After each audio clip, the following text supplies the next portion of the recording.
दोस्तों स्वागत है आपका एक नए वीडियो में। दोस्तों कल आपको दिल्ली पुलिस के 80 से 85 पीवाईक्यू क्वेश्चन जो है यहाँ पर करवाए थे, जो कि वेरी इंपॉर्टेंट थे पिछले एग्जाम में जो पूछे गए। ठीक है, आज उसी का पार्ट 2 लेकर आया हूँ, तो वीडियो में बने रहिए, वीडियो को एंड तक देखना और अपना स्कोर जरूर बताना कमेंट में आप इसमें से कितने क्वेश्चन आपके सही हुए हैं। ठीक है, और कल वाले का PDF मैंने टेलीग्राम पर डाल दिया है, जाके आप वहाँ से प्राप्त कर सकते हैं। ठीक है, चलिए वीडियो को शुरू करते हैं।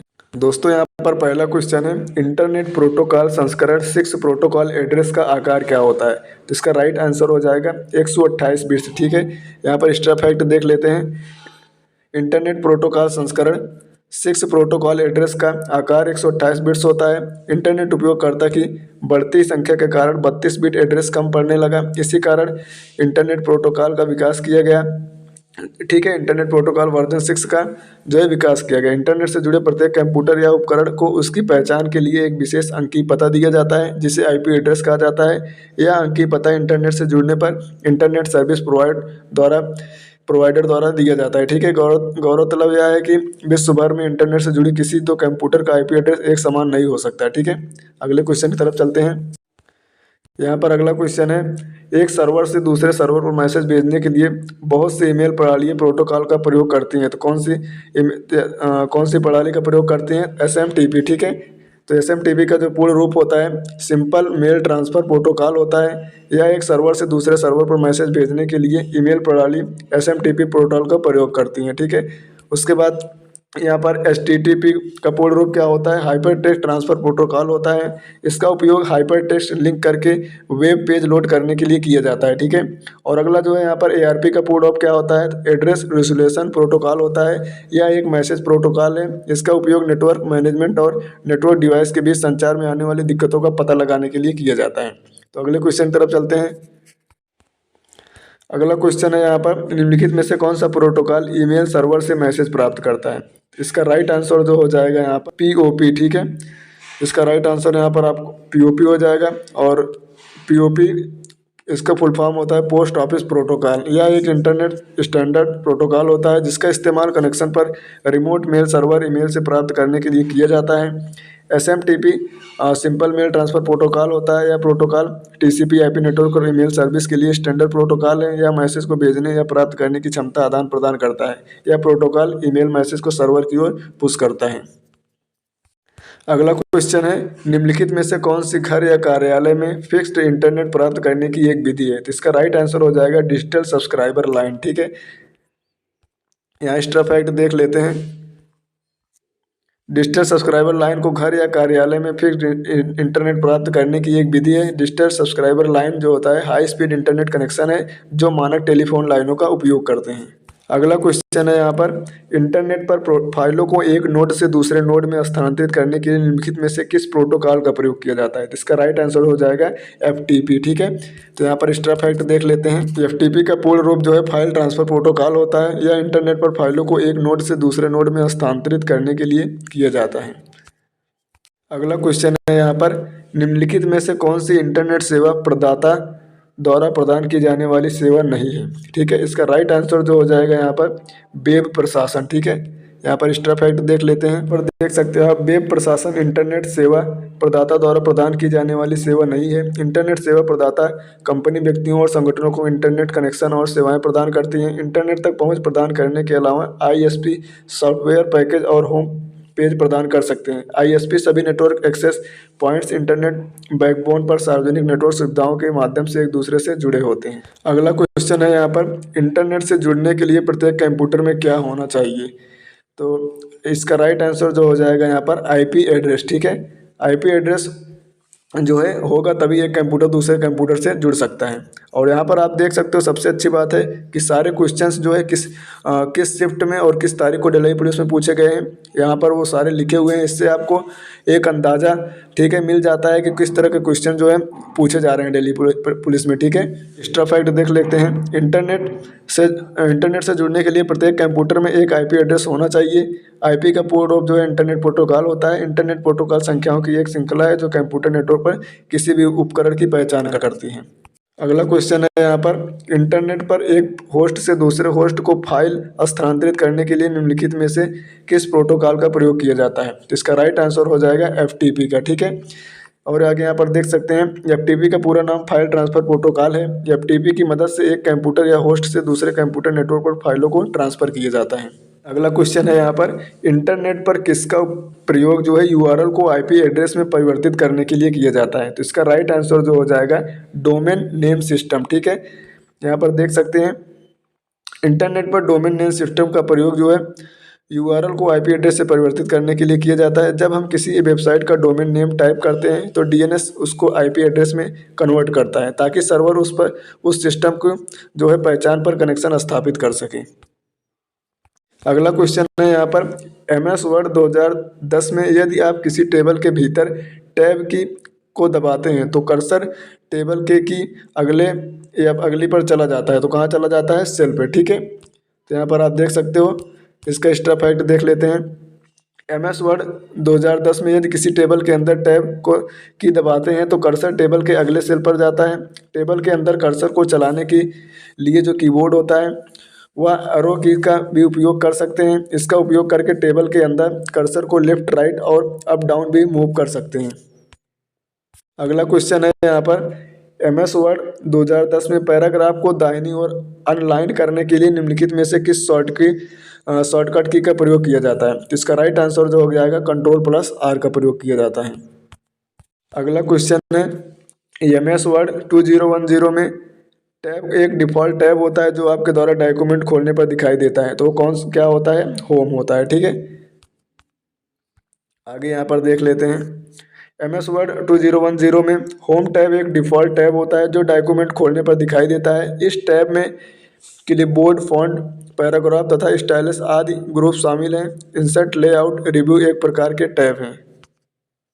यहाँ पर अगला क्वेश्चन है, MS word 2010 document font face क्या होता है? इसे बोलते हैं टाइम्स न्यू रोमन। ठीक है, अगला क्वेश्चन है यहाँ पर, एमएस वर्ड 2010 के पैराग्राफ फॉर्मेटिंग में कीबोर्ड शॉर्टकट Ctrl+Q का उपयोग निम्नलिखित में से किस उद्देश्य के लिए किया जाता है? ठीक है, तो जो है यहाँ पर इसका राइट आंसर जो हो जाएगा यहाँ पर ऑप्शन नंबर बी हो जाएगा। हाईलाइट किए गए पैराग्राफ से पैराग्राफ इंटेंशन हटाने के लिए किया जाता है। अगला क्वेश्चन है यहाँ पर, एमएस वर्ड में किसी भी डॉक्यूमेंट को प्रिंट करने से पहले पेज को देखने या समायोजित करने के लिए निम्नलिखित में से किस विकल्प का प्रयोग किया जाता है? तो इसका राइट आंसर हो जाएगा प्रिंट जो है प्रीव्यू। ठीक है, यहाँ पर एक्स्ट्रा फैक्ट देख लेते हैं। एमएस वर्ड में किसी डॉक्यूमेंट को प्रिंट करने से पहले उस डॉक्यूमेंट को प्रीव्यू किया जाता है कि पेज की साइज, ओरिएंटेशन और मार्जिन क्या है। अगला क्वेश्चन है यहाँ पर, एमएस वर्ड में निम्नलिखित में से किस विकल्प का प्रयोग जो है चयनित टेक्स्ट या पैराग्राफ के पीछे बैकग्राउंड को कलर करने के लिए किया जाता है? इसका राइट आंसर जो हो जाएगा यहाँ पर शेडिंग। सेलेक्ट जो है टेक्स्ट या पैराग्राफ के पीछे के बैकग्राउंड को कलर करने के लिए शेडिंग का प्रयोग करते हैं, जबकि फॉन्ट स्टाइल के अंतर्गत font colour, text highlight colour, italic, bold और अंडरलाइन आते हैं जिससे फॉन्ट की स्टाइल की जाती है। ठीक है, यहाँ पर आप देख सकते हो एक क्वेश्चन के साथ यहाँ पर आपको एक्स्ट्रा फैक्ट के साथ बहुत सारे क्वेश्चन तैयार हो जाते हैं। ठीक है, तो यहाँ पर अगला क्वेश्चन है, एमएस वर्ड 2010 में दाईं ओर एक शब्द को मिटाने के लिए किस शॉर्टकट की का प्रयोग किया जाता है? ठीक है, इसका राइट आंसर हो जाएगा Ctrl+Delete का प्रयोग किया जाता है। दोस्तों, अगर वीडियो पसंद आ रहा है तो वीडियो को लाइक जरूर कर देना, चैनल पर नए हो तो सब्सक्राइब कर लेना।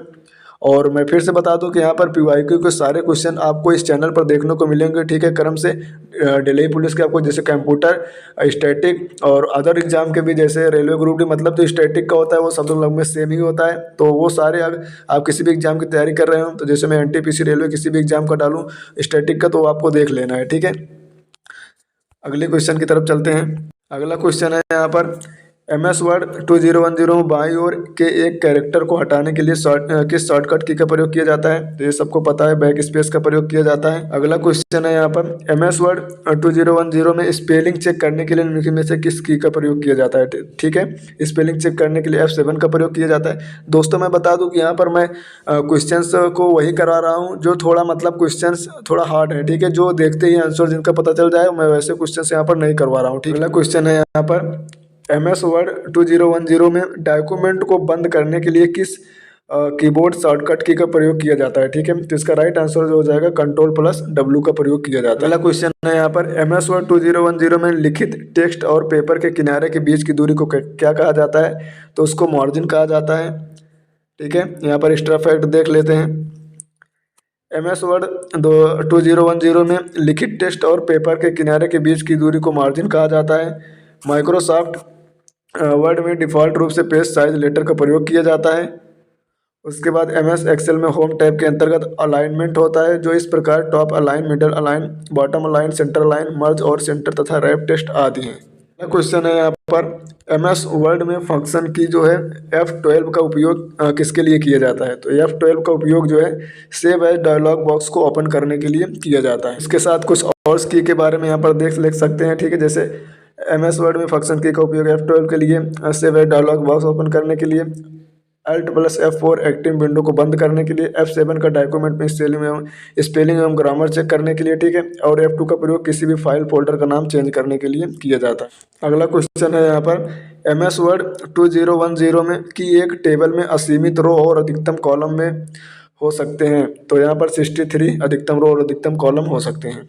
यहाँ पर क्वेश्चन है, MS वर्ड 2010 में रो और कॉलम में डेटा की व्यवस्था को क्या कहा जाता है? तो इसको जो है टेबल कहा जाता है। आगे यहाँ पर आप देख सकते हो, MS वर्ड 2010 में रो और कॉलम में डेटा की व्यवस्था को टेबल कहा जाता है। टेबल में रो और कॉलम का कॉम्बिनेशन होता है। आमतौर पर टेबल को क्रिएट करने के लिए इंसर्ट टैब का इस्तेमाल किया जाता है। यूजर एक्सेल सीट में डाटा कंटेंट टाइप सेल के अंतर्गत करता है, ठीक है। अगला क्वेश्चन है यहाँ पर, MS वर्ड 2010 में निम्नलिखित में से किस कीबोर्ड शॉर्टकट की का प्रयोग जो है पैराग्राफ को 1.5 लाइन स्पेसिंग में बदलने के लिए किया जाता है? तो इसका प्रयोग जो है Ctrl+5 के लिए किया जाता है। अगला क्वेश्चन है यहाँ पर, MS वर्ड 2010 एप्लीकेशन में न्यूनतम जूम प्रतिशत क्या है? ठीक है, तो इस न्यूनतम जूम प्रतिशत जो है यहाँ पर 10% है। अगला क्वेश्चन है यहाँ पर, MS वर्ड में टेबल में पंक्तियों की कम से कम संख्या कितनी होती है? तो पंक्तियों की कम से कम संख्या जो है 1 होती है, ठीक है। अगला क्वेश्चन है, MS वर्ड में निम्नलिखित में से कौन सा व्यू ऑप्शन दिखाता है कि आपका डॉक्यूमेंट वेब पेज के रूप में कैसा दिखाई देगा? तो यहाँ पर वेब लेआउट दिखाता है कि आपका जो डॉक्यूमेंट वेब पेज कैसा दिखाई देगा, ये इसका कार्य है। अगला क्वेश्चन है यहाँ पर, MS वर्ड के हाल के संस्करणों जैसे वर्ड 2016 में होम मेन्यू के तहत पैराग्राफ कमांड समूह के भाग के रूप में निम्नलिखित में से कौन सा दिखाई देता है? तो इसका राइट आंसर जो हो जाएगा यहाँ पर बुलेट, ठीक है। एक्स्ट्रा फैक्ट देख लेते हैं यहाँ पर, MS वर्ड 2016 होम टैब के अंतर्गत पैराग्राफ समूह के भाग के रूप में दिए गए विकल्पों के बुलेट कमांड दिखाई देता है। फॉर्मेट, प्रिंटर, कॉपी और कट का विकल्प जो है क्लिप बोर्ड कमांड समूह में होता है। दोस्तों, मैं यहाँ पर क्वेश्चन थोड़ा जल्दी करा रहा हूँ, क्योंकि मैं सोच रहा हूँ आपके कम समय में ज़्यादा से ज़्यादा क्वेश्चन मैं आपको करवा सकूँ, ठीक है। अगला क्वेश्चन है यहाँ पर, एक MS वर्ड डॉक्यूमेंट में हाइपर लिंक डालने के लिए निम्नलिखित में से किस कीबोर्ड शॉर्टकट का उपयोग किया जाता है? तो Ctrl+K का उपयोग किया जाता है, ठीक है। अगला क्वेश्चन तरफ चलते हैं। अगला क्वेश्चन है यहाँ पर, MS वर्ड 2007 डॉक्यूमेंट एरिया में फॉर्मेटिंग के लिए किसी टेक्स्ट के ब्लॉक का चयन करते ही निम्नलिखित में से क्या दिखाई देता है? तो यहाँ पर जो है ब्लॉक का चयन करते ही मिनी टूल बार का जो ऑप्शन दिखाई देता है, ठीक है। अगले क्वेश्चन तरफ चलते हैं। यहाँ पर MS वर्ड 2007 में इंसर्ट टैब के टेबल मेनू में निम्नलिखित में से कौन सा विकल्प नहीं होता है? तो इसका राइट आंसर हो जाएगा रिमूव हेडर, ये जो है नहीं होता है, ठीक है। अगले क्वेश्चन तरफ चलते हैं। अगला क्वेश्चन है, MS वर्ड में डॉक्यूमेंट को बंद करने के लिए निम्नलिखित में से किस शॉर्टकट कुंजी का प्रयोग किया जाता है? तो इसका राइट आंसर हो जाएगा Ctrl+W का उपयोग किया जाता है। अगला क्वेश्चन है यहाँ पर, डॉक्स फाइल एक्सटेंशन निम्नलिखित में से किसमें सबसे पहले परिचित किया गया था? तो इसका राइट आंसर हो जाएगा MS वर्ड 2007 में, ठीक है। तो एक्स्ट्रा फैक्ट यहाँ पर देख सकते हैं, डॉक्स एक MS वर्ड फाइल एक एक्सटेंशन है जो सबसे पहले MS वर्ड 2007 संस्करण में प्रस्तुत किया गया था। MS वर्ड 10, 13 एंड 16 भी इसी एक्सटेंशन का उपयोग किया जाता है। इससे पहले के संस्करण जैसे MS वर्ड 2003 में डॉक एक्सटेंशन का प्रयोग किया जाता था, ठीक है। यहाँ पर अगला क्वेश्चन है, MS वर्ड डॉक्यूमेंट के अंत तक जाने के लिए निम्नलिखित में से किस कीबोर्ड शॉर्टकट का प्रयोग किया जाता है? तो Ctrl+Ind का प्रयोग किया जाता है। अगला क्वेश्चन है यहाँ पर, MS वर्ड के संबंध में निम्नलिखित में से कौन सा कथन असत्य है? एक डॉक्यूमेंट फाइल में एक से अधिक पैराग्राफ हो सकते हैं, ये तो सत्य है, ठीक है। डॉक्यूमेंट फाइल में हेडर और फुटर दोनों नहीं हो सकते, तो ये गलत है, ठीक है। मतलब यही वाला सही है, इसमें को पूछ रहा है कौन सा सत्य है, तो यही वाला सही है क्योंकि दोनों हो सकते हैं, ठीक है। तो ये भी गलत है और ये भी गलत है, ये भी पहला वाला गलत है, ठीक है। अगला क्वेश्चन है यहाँ पर, MS वर्ड में एक नया डॉक्यूमेंट खोलने के लिए निम्नलिखित में से किस कीबोर्ड शॉर्टकट का प्रयोग करते हैं? तो Ctrl+N का प्रयोग करते हैं, ठीक है। अगले क्वेश्चन की तरफ चलते हैं। क्वेश्चन है यहाँ पर MS वर्ड 2007 में टेबल के बॉर्डर रो बनाकर टेबल बनाने के लिए निम्न में से किसका उपयोग किया जाता है। क्वेश्चन का जो आंसर आपको कमेंट में बताना है, ठीक है। आपको अगर नहीं पता है तो आपको इसको कहीं से भी ढूंढकर कमेंट में ज़रूर बताना है, ठीक है। तो नेक्स्ट क्वेश्चन की तरफ चलते हैं। अगला क्वेश्चन है यहाँ पर MS वर्ड में किसी पिक्चर, प्रोग्राम, वेब पेज या ईमेल एड्रेस को लिंक बनाने के लिए निम्नलिखित में से किस फीचर का प्रयोग किया जाता है। तो यहाँ पर हाइपर लिंक का प्रयोग किया जाता है, ठीक है। हाइपर लिंक से संबंधित एक्स्ट्रा फैक्ट देख लेते हैं यहाँ पर। MS वर्ड में किसी पिक्चर, प्रोग्राम, वेब पेज या ईमेल एड्रेस को लिंक बनाने के लिए हाइपर लिंक का प्रयोग किया जाता है। क्रॉस रेफरेंस हाइपर लिंक की तरह यह कार्य करता है, किंतु क्रॉस रेफरेंस की सहायता से केवल डॉक्यूमेंट में ही हाइपर लिंक बना सकते हैं। स्मार्ट आदि एक विजुअल रिप्रेजेंटेशन है जो टेक्स्ट की जगह दृश्य द्वारा प्रदर्शित होता है। अगले क्वेश्चन की तरफ चलते हैं। यहाँ पर क्वेश्चन है MS वर्ड डॉक्यूमेंट में सिलेक्ट किए गए टेक्स्ट या ग्राफिक्स को कट करने के लिए किस कीबोर्ड शॉर्टकट का प्रयोग किया जाता है। तो Ctrl+X का प्रयोग किया जाता है। यहाँ पर क्वेश्चन है MS वर्ड में प्रिंट विकल्प को खोलने के लिए निम्नलिखित में से किस कीबोर्ड शॉर्टकट का प्रयोग किया जाता है। तो Ctrl+P का प्रयोग किया जाता है, ठीक है। नेक्स्ट क्वेश्चन तरफ चलते हैं। अगला क्वेश्चन MS वर्ड 2007 में font size drop down list से चुना जा सकने वाला फॉन्ट का अधिकतम आकार क्या है। तो अधिकतम आकार जो है यहाँ पर 72 है, ठीक है। अगले क्वेश्चन की तरफ चलते हैं। अगला क्वेश्चन है यहाँ पर MS वर्ड के निम्नलिखित में से किस टैब में टेबल विकल्प होता है जिसका प्रयोग टेबल इंसर्ट करने के लिए किया जाता है। तो इसका राइट आंसर जो हो जाएगा इंसर्ट। इंसर्ट का जो विकल्प होता है वह टेबल इंसर्ट करने के लिए किया जाता है, ठीक है। दोस्तों मैं यहाँ पर आपको बहुत कम समय में इतने ज़्यादा क्वेश्चन कराने की सोच रहा हूँ, ठीक है। तो वीडियो अगर पसंद आ रहा हो तो वीडियो को शेयर जरूर करना और कमेंट में जो है अपना स्कोर जरूर बताना। नेक्स्ट क्वेश्चन की तरफ चलते हैं। नेक्स्ट क्वेश्चन है यहाँ पर MS वर्ड के निम्नलिखित में से कौन से फीचर का प्रयोग किसी सिलेक्शन से सभी प्रकार के फॉर्मेटिंग को मिटाने के लिए किया जाता है, इसके बाद केवल सामान्य टेक्स्ट शेष बचता है। तो यहाँ पर क्लियर फॉर्मेटिंग का प्रयोग किया जाता है, ठीक है। और यहाँ पर एक्स्ट्रा फैक्ट देख लेते हैं। MS वर्ड में क्लियर फॉर्मेटिंग का उपयोग जो है फॉर्मेटिंग का उपयोग मिटाने के लिए किया जाता है, जिसके बाद केवल सामान्य टेक्स्ट शेष बचता है। क्लियर फॉर्मेटिंग ऑन के द्वारा टेक्स्ट पर लागू किए गए भी प्रारूपों को हटा सकता है, ठीक है। नेक्स्ट क्वेश्चन तरफ चलते हैं। नेक्स्ट क्वेश्चन है यहाँ पर MS वर्ड 2007 में प्रिंट प्रीव्यू विकल्प में से निम्नलिखित में से कौन सा विकल्प नहीं मिलता है। तो यहाँ पर राइट आंसर जो आ जाएगा आपको फॉर्मेट पेंटर का विकल्प नहीं मिलता है, ठीक है। बाकी यहाँ पर आपको जूम का भी ऑप्शन मिलता है, ओरिएंटेशन का भी और ऑप्शंस का भी मिलता है। नेक्स्ट क्वेश्चन तरफ चलते हैं। अगला क्वेश्चन है यहाँ पर MS वर्ड डॉक्यूमेंट में टेक्स्ट का रंग बदलने के लिए निम्नलिखित में से किसका प्रयोग किया जाता है। तो टेक्स्ट का रंग बदलने के लिए फॉन्ट कलर का प्रयोग किया जाता है, ठीक है। तो दोस्तों आज के लिए बस इतना ही, ठीक है। यहाँ पर आपको काफ़ी क्वेश्चंस करीब 100 क्वेश्चन से ज़्यादा यहाँ पर मैं आपको करा चुका हूँ, ठीक है, जो कि most important question Delhi police में पूछे गए हैं। तो वीडियो पर को जो है ज़्यादा से ज़्यादा अपने दोस्तों के पास शेयर करना जो भी दिल्ली पुलिस की तैयारी कर रहे हैं। और आपका ओवरऑल स्कोर कितना रहा है, कितने क्वेश्चंस आप इसमें से कर पाए हो वो कमेंट में ज़रूर बताना। बाकी 1 से 2 वीडियो में और आपको कंप्यूटर के सारे PYQ क्वेश्चन दिल्ली पुलिस के मैं कवर करवा दूंगा, ठीक है। तो मिलते हैं एक नए वीडियो के साथ, तब तक के लिए जय हिंद।